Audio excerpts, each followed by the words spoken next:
Subject is explaining my stance on The Rock. K100 greetings, crew. I'm trying my best not to hate on Rock's promo. I'm just confused. Why wouldn't The Rock want to align himself with Roman or the Bloodline? Is WWE trying to bring back the corporation? Also, do you guys like the fact Mania is going back to New Orleans? Sincerely, Anthony Hunt. I couldn't care less if they're going to New Orleans or not because I don't go to WrestleMania. And number two, I think we spoke about this yesterday. The Rock's promo is kind of intentionally confusing, I guess. You know? Well, I will say this. First of all, New Orleans, great town. And when you go to WrestleMania, one of the things you want to do is party. That's party central for sure. But the second thing is that, bro, that promo, and we're going to get over it, that promo was very long. And I think those are the type of things that alienates fans, The Rock, because the promo is not that good, you know? And he just goes out there and takes all this time that's not necessary. And of course, you know, the younger fans are like, why are you eating up all this fucking time? Which they have a point. What was the question exactly? I'm sorry. The question was, is WWE trying to bring back the corporation? I don't know where they're going. Yeah, I don't know. Yeah. We'll see what happens at the... Which is the fun part. Follow the journey. Our Elimination Chamber, they're going to answer the question this weekend. So we'll get some breadcrumbs and whatnot. We'll see some clarity. Interesting. Okay, next is our Michael Squire. Subject is way too critical. Up-and-comer The Rock made his WWE return last Friday night. Wouldn't you know it? The critics are complaining. Even your boy O'Shea Jackson Jr. is crying because Rock's return set up a storyline instead of doing everything on night one. What did O'Shea say? Do you know? I don't know. Which explains why O'Shea keeps making bad movies. He doesn't know about storytelling. My question for you guys is, do you think fans are just way too critical of The Rock nowadays? I mean, his promo literally said, I'll be at Elimination Chamber to get answers, which means WWE set up a show you need to watch and find out what happens next. This is textbook wrestling TV booking, so why are all the marks complaining? Do you think it's simply because it's The Rock? P.S. Can you guys plug my Twitch stream channel, Soup Leg Fat? And yes, I'll be taking on all comers with WWE 2K25. Soup Leg Fat.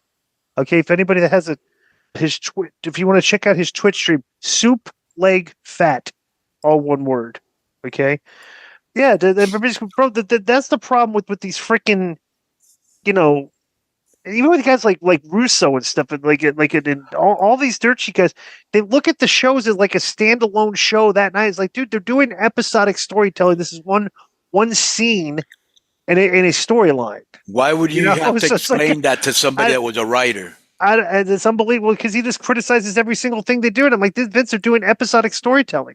I go, you can't. And do his fans agree with him?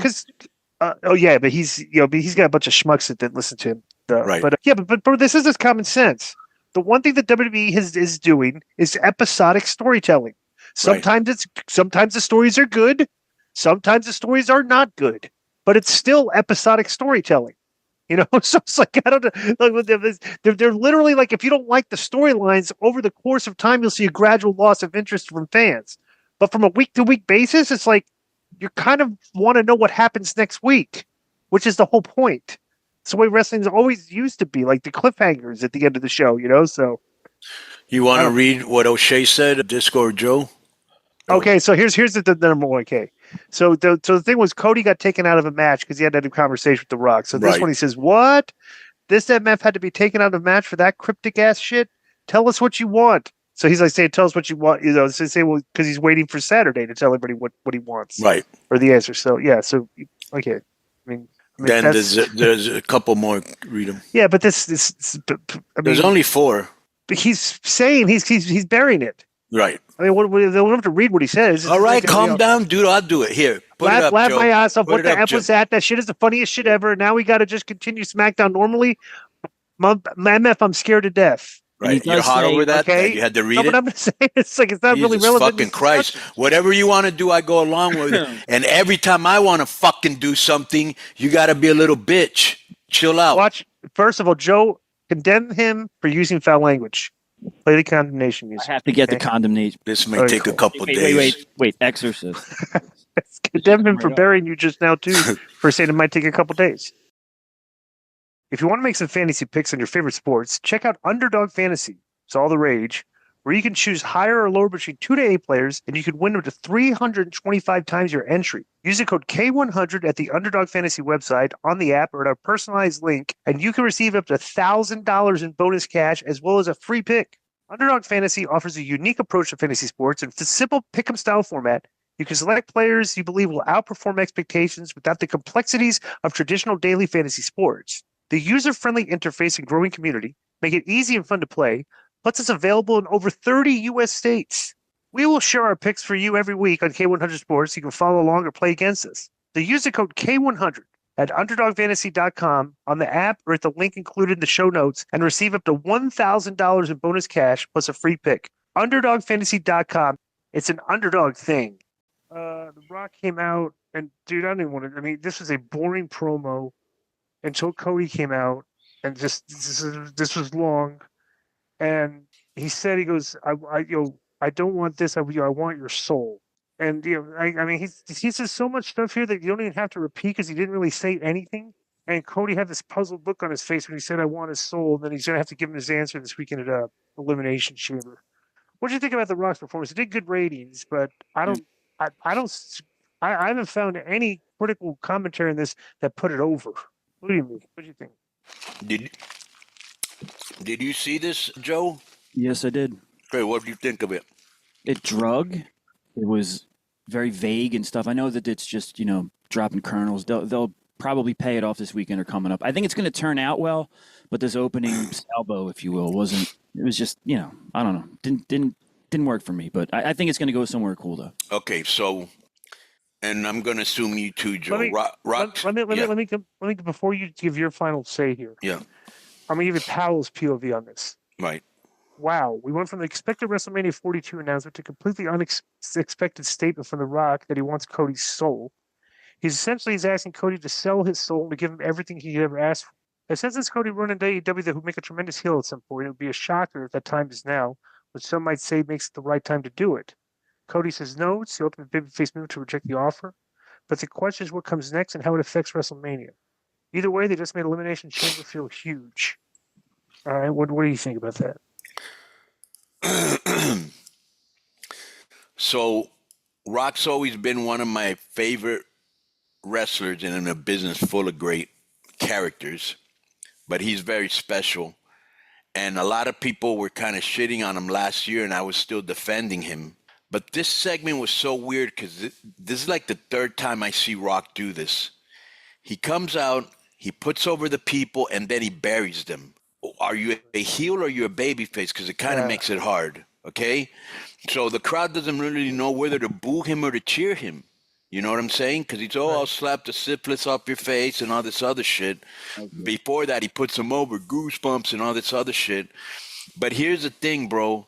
This was way too long, underwhelming, and he's like taking advantage of his power because The Rock could go in there and say absolutely nothing, and they'll give him a pass because it's The Rock. But, bro, he hasn't said anything really in a while, and people may start to really turn on him, even though if he's a heel, he doesn't care, right? But he took all this time to basically say, I want your soul, you know? And it almost feels like he doesn't even come prepared. He's like, fuck it, I'll just wing it out there. Because he did that in NXT. He came out and he goes, oh, yeah, I haven't really prepared anything or thought of anything. Bro, write some shit down and get some good lines in there. You know what I'm saying? But I like The Rock, but I think this type of shit, guys, alienates fans. Yeah. And and one last thing, I don't think he told Cody Rhodes he was a great champion enough time. He should have said it another 50. Go ahead. Right. So let me make a good point here. And then you tell me if you get the same feeling. Right. Ever since the bloodline, like right now, there doesn't seem to be a lot of compelling episodic storytelling for the past couple months. Remember, because the thing is, we've had the Elimination Chamber and the Rumble these past few months. And it seems like all the promos have been these very long-winded promos taking up a bunch of time where basically the thesis of the promo is, I'm declaring myself for the Rumble. Like there's a lot of this, like what The Rock did, saying nothing, and the final point, like the end point that's supposed to get over the promo, isn't really that compelling at all. You know who does that too? Who? AEW. They're saying so they got these long promos lately with not a lot of substance. It's just like, okay, we're gonna be in the Rumble, elimination chamber, we're gonna go, and there's still no clarity for WrestleMania. Yeah, you're taking 10 minutes to say something you could say in 2, and you could make a 2-minute powerful statement. Right, and it just goes to show you now that they've expanded the time on the show to an hour. It's brutal. Creative is having a difficult time filling that extra 50%. That's a good point. That is a good point. So they're just filling in with a lot of long-winded things and going, hey, go out there like promo, Seth Rollins declares self for the Rumble 15 minutes. You know what I'm saying? You can imagine when the wrestler goes up to the board and it says 17 minutes, and you can imagine all the other wrestlers going, what the fuck is this? Why is it my match 5? But yeah. So especially when they go out there, and this is when you get heat kind of with the boys a little bit, when you go out there and you don't deliver, Right. So they gave you all that time and you said that? Right. Because, bro, it's also your job, Disco. If the writers give you something you don't like or you think it's weak, it's also your job. It's your career to make it better. You know what I'm saying? Well, it is weak, and the shows have been underwhelming because it's just not a lot of, like I said, this is not episodic storytelling. This is just all people with these 2 big matches coming up, the Rumble and the Chamber, and everything is geared to try to make you guys being interested in it, but you're making me less interested in it because you're talking about a bunch of stuff I don't care about just to declare you're actually going to have the match. So that's basically been their TV for the past 2 months, and it's not that good. Plus, it hasn't been that good. I didn't follow much because he's promising, I'll give you all that you want. You got to give me but Cody's already the champion. Like, what do you offer me? I don't understand. I don't even think they have it. They know with clarity what they want to do here. I think because that's what it comes across as. Right.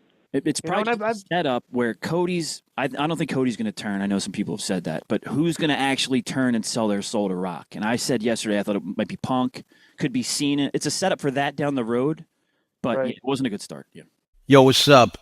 I just want to thank you guys for watching this clip. Don't forget to hit the like button, leave a comment, and subscribe.